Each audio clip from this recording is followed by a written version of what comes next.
Hello amazing leaders, and welcome to day 61 of the amazing 90-day challenge. Today I want to share something with you. I want to be open and honest with you. I want to tell you a secret. I'm a failure. There, I've said it. I'm a failure, but I am proud of it. So, when was the last time that you failed at something? Why do we think failure is a dirty or a bad word? Where does that come from? What happened then when I told you I was a failure? What did you think? What did you feel?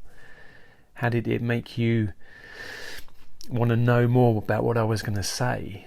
And then what did you think when I said that I'm proud of being a failure? Why would I be proud of something like that? Well, I'm going to share some thoughts with you about this because I think deep down in all of us, or in a lot of us at least, we hate to fail. We hate to even think or be associated with failures. And maybe that comes from schooling, maybe that comes from our upbringing, maybe that comes from our friends or people around us. When I say failure, or think of somebody that's failed, or think of a business that failed, what images or people or names does that conjure up inside of you? And why? Why do we associate those things and those people with that word? Whereas if you look at some of the most successful people in life, if not all of the most successful people in life, they will openly admit that they've been a failure, that they failed at more things than most people.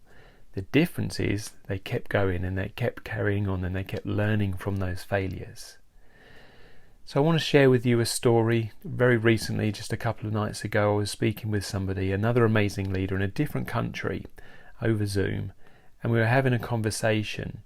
And this amazing leader, she's in her 60s, and she still is struggling with failing, and that word failure. And it goes back, I think, to when she was at school, and she had to be a grade A student, always doing the best that she could. And to this day, even though she is extremely successful right now in most people's eyes, she still is worried about failing and has a real fear around that, about what other people will think if she fails. And she's even concerned about losing her job if she fails at something or does something that they're not happy with. And it just amazed me that after 6 decades of being on this planet and all the successes and all the different things she's gone through in life as well, she hasn't had it easy by any means. Very difficult life and upbringing and marriage and things like that as well. She's still worried about what others think of her around that word failure. So I want to really encourage you as amazing leaders. I want you to help me lead this new movement that I'm trying here about encouraging yourself and those around you to change the definition of that word and make it as though, what do you mean you're not a failure? Well, I don't know that there's a place on this team for you then. We only hire failures. We only hire people that have tried hard enough and that have failed enough times to be able to be a part of this team. I want to challenge you. Do you think you could be an amazing leader without being a failure? Have a think about that. Have you never failed at anything? I doubt that. But how many people know about your failures? Is there anybody on this planet apart from yourself that knows about every single one of your failures? I doubt that as well. So when was the last time you failed at something? And I ask this fairly regularly of my team, and I asked this of this lady the other night as well. And she could remember, it wasn't that long ago, she tried something new and she didn't pass whatever it was that she was trying. And I asked her, how did that make her feel? And the reality was her heart wasn't in the things she was trying to do. She was trying to do it for somebody else really, or for the business that she worked for. And that's always a difficult thing. If your heart's not in it, then it's going to be really difficult. You can almost convince yourself to not pass something because you don't want to, you don't want whatever comes after that, So here's another way of looking at it. If you can't remember the last time you failed, or it wasn't recently, say within the last month or two, are you trying hard enough? Because I think it's only when we try and push ourselves past a limit that we know we've reached failure, we know where that point is then. And it's really easy to think about it in terms of fitness and sport and different things like that. How many push-ups can you do? How fast can you run for a certain amount of time? Can you get under a certain time for a certain distance? There's things like that we don't mind failing at. We don't mind failing at not getting a sub 25 minute 5k. Because we're pushing hard to get to that, which means we're better than we were, but not where we want to be, and we're okay to share that a lot of the time. We can't do 100 push-ups straight without, stopping, or 10 or 5 or 1 even. It's okay to admit those things because people can see that you're trying. But when it comes to business, or our personal life, or our families, it's a lot harder to share those failures because they have a different perception, I think, in other people's lives. But I want to challenge you again. What's the worst thing that can happen when you try something new? Really map it out. Do a pros and cons list if you have to. Write down the worst thing that can happen when I do this is this. And then you can make a decision. That's too big a thing. That's too risky. I'm going to lose the whole company, my house, my family. Then that's too much. Then you probably shouldn't do that thing. But is there something in that you can do?